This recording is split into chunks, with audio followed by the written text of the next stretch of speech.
Good morning to everyone. How are we doing today?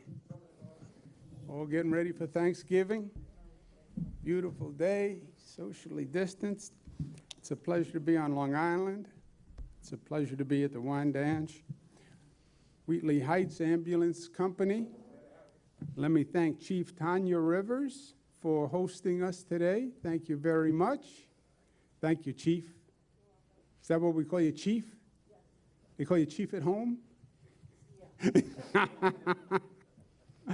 I don't want to tell you what they call me at home. I also want to thank the Wyandanch Resource Center for all their help and the executive director, Beverly Theodore. So it's a pleasure to be with her. Thank you very much. Thank you, Beverly. Thank you for having us here today. I wanted to talk about a couple of facts, then we're going to go give out some turkeys. We're going to give out a lot of turkeys. We're giving out thousands of turkeys across the state of New York. One of the things with everything else we have going on today, you also have a lot of families in need at an especially difficult time. You know, today is day 269 of this COVID situation. 269 days. It's a long time. Certainly, when you live it every day the way we've lived it every day, it feels like an eternity, right? But in the scope of life, it's not that long a period of time. There'll be a day when we look back at this and we say, remember when we went through COVID? Remember when? You know, remember when we went through 9/11, how terrible 9/11 was when we were going through it. But then life brings perspective. And the question is, are we being smart now? I want to make sure you know everybody who's with me here today. To my left is Gareth Rhodes, who's the deputy head of the Financial Services Department. Melissa DeRosa, who's got a special Thanksgiving sweater on today, her special New York tough sweater. And to her right, Jack Stern, who works with me in the press office and is one of the gurus who does these fancy PowerPoints, because I don't know how to do any of it. So today is day 269. You turn on the TV, and everyone is talking about the concern about Thanksgiving and why we have to be safe during Thanksgiving and the fear of COVID during Thanksgiving. I was watching the news this morning. Airline traffic is way up, and they're all concerned about the increase in airline traffic. Why is everybody worried about Thanksgiving? Because we have to be on high alert. We have to be on high caution about the COVID increase. And let me just give you two facts, because we're getting ready for Thanksgiving. But two facts that people need to understand that explain why this whole level of concern. First of all, first fact, by the current rate of increase in COVID, we're going to see a major spike. By the current increase, nothing else happens. You just look at the line of the COVID increase right now, you see it going up. Over 3 weeks, it has gone up 128%. 3 weeks. Why? All the reasons they told us. Remember they said, beware the fall, beware the fall? What happens in the fall? It gets cold, people start to stay indoors. College students start to come home. There's less outdoor activity. They talk about COVID fatigue. I'm tired of being disciplined. I'm tired of wearing the mask. You're seeing that spike go up now.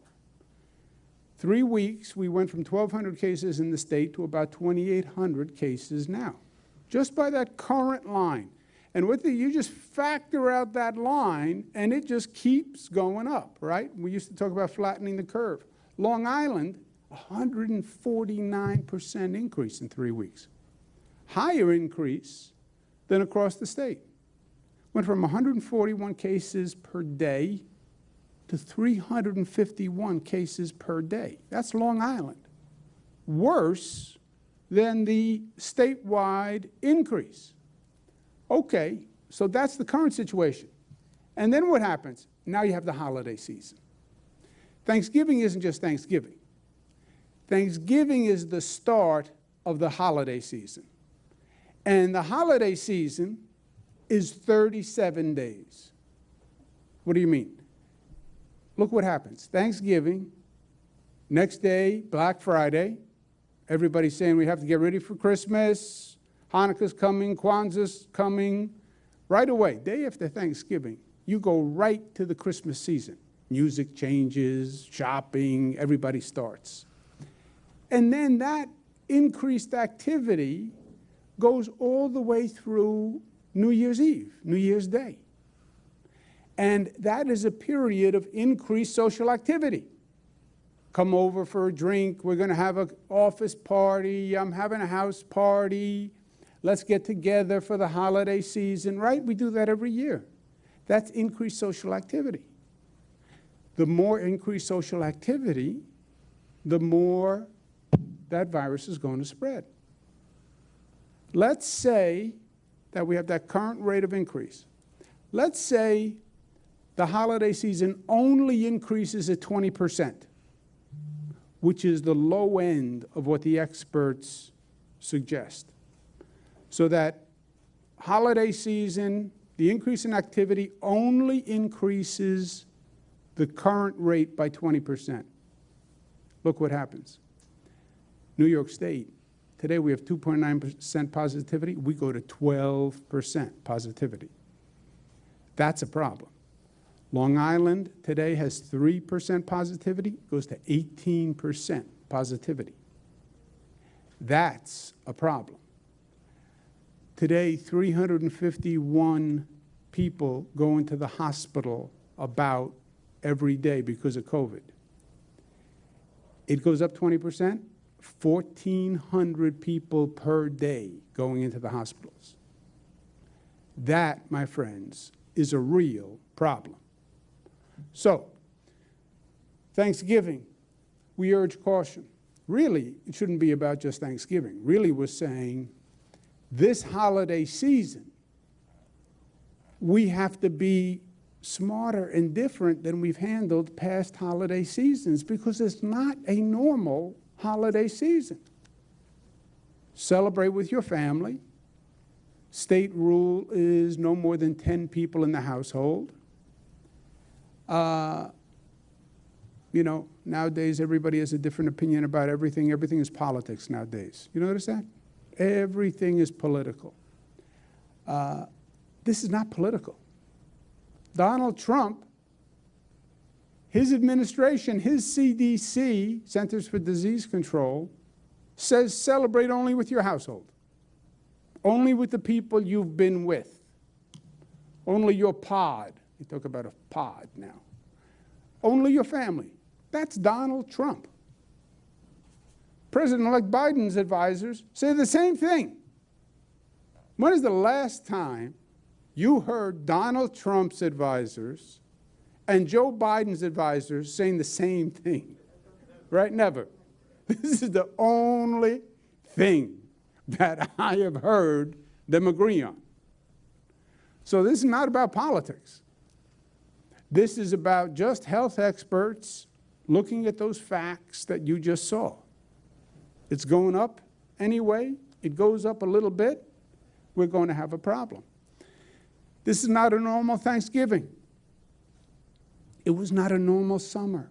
It was not a normal Labor Day. It was not a normal Memorial Day. It was not a normal school year.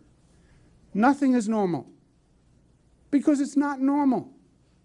You want me to act different than I act normally? Yes, because it's not normal. Well, that's hard. I know it's hard. It's all been hard. Every day of COVID has been hard. And Thanksgiving is especially hard. I feel it. For me, Thanksgiving was the goal that I was looking forward to. When we were going through all those COVID cases, I would say, well, when we get to Thanksgiving, that's when we can be together, and that's when things are going to be normal again, by Thanksgiving, by Thanksgiving. And now we're Thanksgiving, and things are not normal. They're not normal. And it's sad. And Thanksgiving is the one time. It's family. It's about family. I have one daughter. I have 3 daughters. One daughter, twins, and Michaela. One daughter's in Chicago. I had her on the phone. She was going to come home. She's crying on the phone. The doctor said it's not safe for her to come from Chicago. Because even if you get a test, then you have to get on an airplane, then you go through the airport, who knows what's going to happen. So she's crying on the phone. And you know, as a parent, when your child cries, it just goes right through you, right? You melt, just melts. I have my mother, who is a senior citizen. She does not admit that she is a senior citizen. My mother somehow became younger than me in age. I don't know how she did that mathematical equation in her head, but you talk to her. She's younger than I am. But she just doesn't understand it. She just does not understand it. I had to talk to her last night. She called me back this morning to go back through the same thing. I don't understand. You haven't seen your sisters in a long time. You haven't seen your nieces. You haven't seen your nephews in a long time. I don't understand it. I don't understand it. And she doesn't understand it. This is a Thanksgiving, 89 years old. It's never been a Thanksgiving like this in her life. But that's the fact. And it is hard. And it's hard to do. And it's so much easier just to say, we'll do it the way we normally do it. That's the easy way. Well, come over, we'll be careful. It's a mistake. It's a mistake. I wanted to say to Mariah, come home. I said to Mariah, I'll come pick you up. That's a long ride, Chicago. That's how bad I felt. I said, I'll come pick you up. But she said, even if I don't take the plane, then she's in a car with me for a number of hours, and then she still winds up home in front of people who she can infect. I didn't want to disappoint my mother. You know, 89 years old, she's thinking, how many Thanksgivings do I get, right? You start to think that way. But it's hard, but sometimes hard is smart. The way I try to do it in my mind to help me sleep, this is not a normal Thanksgiving. This is a special Thanksgiving. This is more special than the other Thanksgiving, because this is truly about giving thanks and honoring people who sacrificed for us this past year. And there are a lot of people who sacrificed to get us through COVID. There are people who gave their lives to get us through COVID. There are nurses who died to get us through COVID. There are doctors who died to get us through COVID. There are police officers who died to get us through COVID. There are National Guards people who died to get us through COVID. That's why this is a special Thanksgiving. And for that special Thanksgiving, yes, the celebration is different. But it is special. And it is in many ways more profound and more meaningful than the past Thanksgiving. So yes, it's going to look different, it's going to feel different. But in here, it's more special, it's more powerful than past Thanksgiving. I give thanks to all those essential workers who showed up for work every day so we could stay home safely. Think about that. Every day I'm standing at a briefing, sitting at a briefing, doing what I'm doing today, saying, stay home, it's dangerous, don't send the kids to school, stay home, stay home, stay home. Except you, essential worker, you have to wake up and you have to go to work. Why? So we can stay home. You have to drive the bus and have hundreds of people walking past you and put your life in danger. You have to drive the train. You have to be at the food store to keep food on the shelves, because if we don't have food on the shelves, you're going to see panic. You have to show up at the utility company, because if people flick that light switch and there are no lights in their home and there's no heat, there's going to be panic. How brave were those people? Went out in the face of danger. I give thanks for them. And that is special. So celebrate Thanksgiving. Celebrate Thanksgiving with your bigger family, your extended family. Your extended family is the family of New York. The extended family is representative of all those people who did the right thing this entire year for one another and acted as a family. When those essential workers went outside, they were your brothers and they were your sisters. And they did it out of love for you, even though they didn't know you, but because they were part of the family of New York, the family of humanity, the family of community. And they believed that. That's what they were honoring. Otherwise, they would have stayed home in bed and said, I'm going to stay safe, just like you're staying home, I'm going to stay home. Because we acted like a family. We acted out of love. And we acted out of duty and honor and respect for one another. That's what I'm going to celebrate. So I won't have my family at the table, but I have my broader family at the table. And I am honoring them this Thanksgiving. And this Thanksgiving, as usual, we remember the less fortunate. But this is a special one, and we have to be careful. But New York set the standard for the nation in how people respond. We went from the highest infection rate in the nation to the lowest infection rate in the nation. How does a state do that? How about a state like New York? So complicated, so diverse. Black, brown, white, LGBTQ, upstate, downstate, Democrat, Republican. How did New Yorkers do that? Because we were together.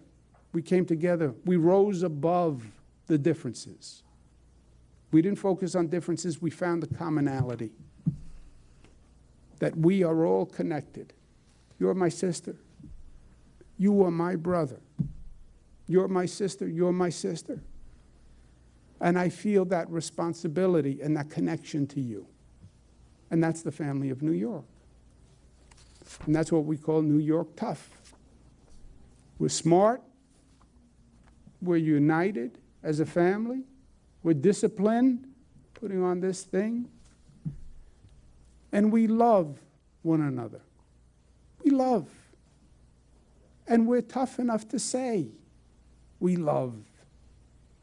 We're strong enough to say, I love you. I love you. And we're acting out of love. That's what New York tough means. And we have a special mask for Thanksgiving because, you know, we're also creative in New York. We are creative, and we do things a little different. And we have a special mask. Don't be a turkey this Thanksgiving. Wear a mask. Don't be a turkey. How good looking is this mask, right? You ready? Look at that. How beautiful is that? Tell the truth. Especially good on me. Covers my nose and everything. I'm better looking with the mask. Questions? Governor, a couple of Long Island-centric questions. First off, yesterday you announced a couple of yellow zone designations for Long Island. There's at least 3 communities, Freeport, Uniondale, Brentwood, that seem to be on the brink.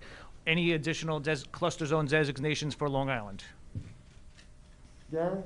Yeah, Robert, you're right. There are, as you saw in our slideshow yesterday, we put up the number of the different infection rates in these communities. There are a number that are on the brink, as you said, and we've been in touch with the county executive offices in both counties. And as those meet the metrics over the 10-day period, you'll be seeing additional zone designations. You can expect to see additional zone designations, but the hope is that, of course, the numbers come down before that's required. On the enforcement measures for Long Island, both the Nassau and the Suffolk police departments have indicated that they will enforce the 10-person designation and they will respond to complaints. However, the Suffolk County Sheriff's Office has said they won't take part in this. Your thoughts on how the sheriff is responding, and specifically Long Island as a whole, are you comfortable with the enforcement measures that the law enforcement out here is taking? Yeah, let me say this. The law is the law. The law is the law. The law is no more than 10 people in a home. And that's the law, and the law is the law. By the way, this is not a political situation. Trump administration, CDC, says no one other than the household that you have been with, right? So no one else beyond the household you have been with. Nobody new come into the home. That's Trump. Joe Biden's advisors say the same thing. Sheriff says, well, politically, I disagree with that. Well, are you a politician or are you a law enforcement officer? You have to pick, because it gets very dangerous when a law enforcement officer says, I'm only going to enforce the laws that I agree with. You're not a law enforcement officer. Then you're a politician. And by the way, sheriffs are politicians. They run for office. A lot of people think that's a conflict. But they're giving their political opinion and then saying, I'll only enforce the laws that I politically agree with. That is a frightening precedent. What if they don't agree with anti-discrimination laws? What if they don't agree with domestic violence laws and say, well, that happened between a husband and a wife in a home. That's their business. I don't think government has a right to go into that home and tell the husband how to treat the wife. I'm not interested in your political opinion. Enforce the law. And when they pick and choose, now you're putting your politics above the law. And I think that is very dangerous. And I don't consider them law enforcement officers. Then you're a politician. Or Governor, if you don't mind. Hold a second. And Melissa just to add one quick thing, I believe the sheriff in Suffolk's jurisdiction is actually the jails, not the constituents, so his opinion on this is even more irrelevant. 2 to 3 hour And lines. by the way, there are a lot of issues with his running of the jail. So focus on that, because you got plenty to do there. Here on Long Island. Right? Here on Long What do you Island. say, Chief? You with me? All right, Chief. Here on Long Island, we're seeing 2 and 3 hour waits outside of urgent care centers, city MDs and whatnot, largely for COVID tests. They're telling reporters, people online, you know, hey, I want to be safe for Thanksgiving. They're giving them this idea that they're going to get the COVID test on Saturday, Sunday, Monday. Gives them free reign to, enjoy their Thanksgiving. What's your reaction to people who are waiting outside for hours on end, specifically for this Thanksgiving? It's better to get a test than not get a test. Also, just so people know on the point about the lines, we do more tests in New York State than any other state by far. We do more states pro rata than any other state by far. We have more testing sites than any other state by far. Make sure you know how many testing sites we have available, and because we have some sites that are backed up and some sites that have availability. So people tend to go towards certain sites. I use the analogy, we have Dunkin' Donuts all over the place. Some Dunkin' Donuts have a long line. Some have no line. You're getting the same coffee. Go to look up where the available sites are and distribute the load better. Getting a test is better than not getting a test. But if you test negative today, that doesn't mean you're negative tomorrow, right? That's why this whole situation is tricky. My daughter could have tested negative in Chicago, but then she had to get on a plane, go to an airport, and come home. And she could have picked up the virus during that period of time. And then you can have the virus for 1, 2, 3, 4, 5, 6, 7 days without showing the virus on a test. So none of it is foolproof. Get a test, it's better than not, but it's not foolproof. So especially when it comes to exposing yourself to a person whom, if they get infected, it's a real problem, like a senior citizen. Last one, Governor. You mentioned today about the projections through the end of the year for hospitalizations, particularly on Long Island. So the obvious question is, how do we look in terms of capacity? Are we going to look at more potential pop-up hospitals like we did early on, Stony Brook University? Or is Long Island's hospital capacity sufficient at this point to handle the projections that you guys outlined today? It's all about projections, right? We are projecting a 20% increase through the hospital season.